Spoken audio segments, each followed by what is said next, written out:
Ketika memperbincangkan jejak Islam di Bali, ada kisah yang selalu disodorkan masyarakat, yakni Wali Pitu yang dipahami sebagai 7 wali penyebar Islam di Pulau Dewata itu. Namun jejak itu tidak sepenuhnya akurat.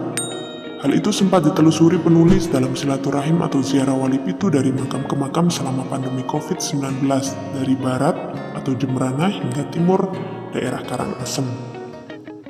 Kalau menyebut Wali Pitu sebagai orang yang sudah lama berada di Bali, kami tertawa. Karena Wali Pitu itu rute wisata religi dari Biro Travel saja, ujar salah seorang tokoh masyarakat Karangasem, Pak Rudi, dikutip dari Antara.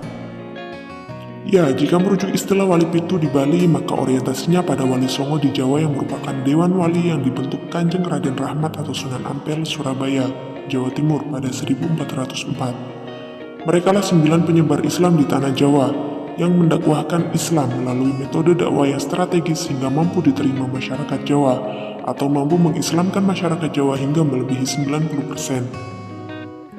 Apakah di Bali juga ada semacam Dewan Wali itu? Faktanya, istilah Wali Pitu itu justru disusun Habib Thayyib Zain Arifin Assegaf dalam bukunya bertajuk Sejarah Wujudnya Makam Sab'atul Aulia, Wali Pitu di Bali. Dalam buku itu, Habib Thayyib Zain Arifin Assegaf yang merupakan pengasuh Jamiah Manaqib Al-Jamali menyebut situs peninggalan makam-makam Wali Pitu yang lokasinya menyebar di beberapa wilayah di Bali. Habib Thayyib Zain Arifin Assegaf mendaku ketujuh nama itu diketahuinya lewat pengalaman rohani yang memberikan petunjuk-petunjuk kepadanya pada bulan Muharram 1412 Hijriah.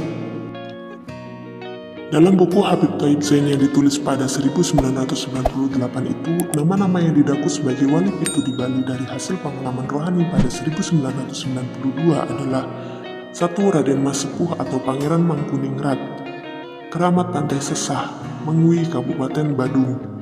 2. Habib Umar bin Maulana Yusuf Al-Maghribi, Keramat Bukit Bedugul, Kabupaten Tabanan.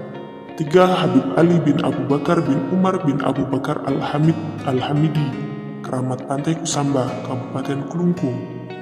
Yang keempat, Habib Ali Zainal Abidin Al-Idrus, Keramat Bungaya, Kabupaten Karangasem.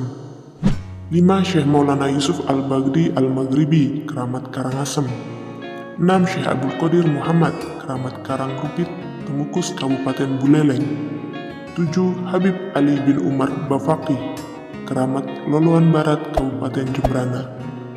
Dalam versi lain ada yang mencantumkan nama Dewi Siti Khadijah, putri dari Raja Cokorde Pemecutan III yang masuk Islam setelah menikah dengan Prabu Cakraningrat IV, Bangkalan, Madura. Sehingga para peserta wisata religi juga sering singgah ke makam putri di kota Denpasar itu. Jadi keberadaan Wali Pitu perlu dipertanyakan akurasinya, karena bersifat oral story dari cerita ke cerita tanpa didukung fakta sejarah yang akurat seperti Pangeran Mas Sepuh atau Pangeran Mangkuningrat dan Habib Umar bin Maulana Yusuf Al-Maghribi. Tidak hanya Pangeran Mas Sepuh dan Habib Umar, Habib Ali Zainal Abidin Al-Idrus juga dipertanyakan statusnya yang hanya guru silat dan guru tarekat, tetapi makamnya sering diziarahi.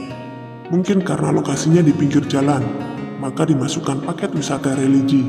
Padahal di sini masih ada makam yang lebih tua, yakni makam Saren Jawa yang tidak masuk rute Wali Pitu, tapi dari abad ke-15, kata Pak Rudi dari Karangasem. Bisa jadi tokoh-tokoh yang disebut dalam Wali Pitu itu memiliki peran dalam syiar Islam di Pulau Dewata, namun status mereka bukan seperti Wali Songo di tanah Jawa.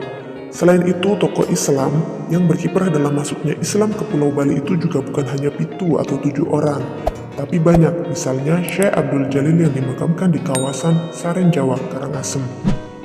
Kalau Habib Ali Zainal Abidin Al-Idrus itu dari abad ke-20 atau bahkan lebih, tapi Syekh Abdul Jalil Saren Jawa Karangasem itu justru mendirikan kampung Islam di Saren Jawa pada 1410. Jadi lebih dulu dari Habib Ali, kata tokoh masyarakat Karangasem, Ustadz Yusuf.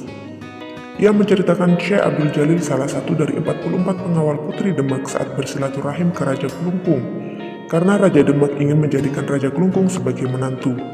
Namun, Raja Kelungkung menolak dengan mengajukan syarat dirinya siap menikahi putri Demak bila sang putri bisa mencabut rambut di kakinya. Ternyata gagal, sehingga sang putri pun pulang ke Demak. Saat pulang itu, putri Demak menyatakan para pengawal bisa ikut pulang ke Demak, tapi bisa juga menetap di Karangasem. Nah, salah satu pengawal yang menetap dan membuka hutan di Saren Jawa adalah Syekh Abdul Jalil, katanya.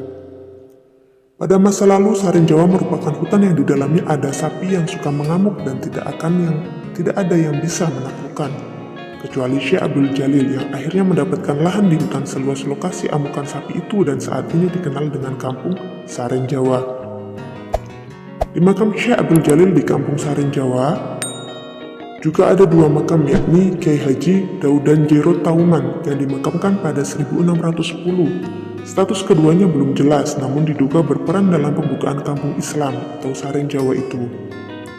Di Kampung Saren Jawa yang dihuni 1.700 kakak Muslim itu hingga saat ini juga masih berkembang tradisi burda, rudat, dan banjari.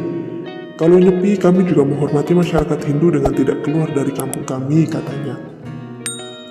Selain Syekh Abdul Jalil, di Karangasem juga ada Raden Datuk Mas Pakal atau Sunan Mumbul yang makamnya di dekat pantai di Pantai Ujung. Beliau tidak seberapa dikenal karena pengembara sendirian yang mengajarkan agama kepada masyarakat Karangasem, tapi masyarakat menghormati makam beliau, katanya. Agaknya masuknya Islam ke Bali tidak melalui proses dakwah mirip Wali Songo, namun melalui hubungan baik seperti hubungan kekeluargaan, kerjasama antar kerajaan, seperti latihan perang, pembuatan sarana atau alat perang, kerjasama antar masyarakat, nelayan, tabi, pengobatan, dan pernikahan umat Hindu-Muslim. Misalnya di Desa Sindu, Sidemen, Kabupaten Karangasem yang umat Islam hanya 100 kakak, juga ada jalinan kekerabatan antara Muslim dan Hindu. Awalnya kakek saya juga beragama Hindu dan akhirnya menjadi generasi pertama yang masuk Islam, hingga ayah saya menjadi tokoh Islam di Sindu menjadi kepercayaan Tuan Guru Nurudin, tutur tokoh Muslim Sindu, Haji Sak Abdullah. Wallahu a'lam bishawab.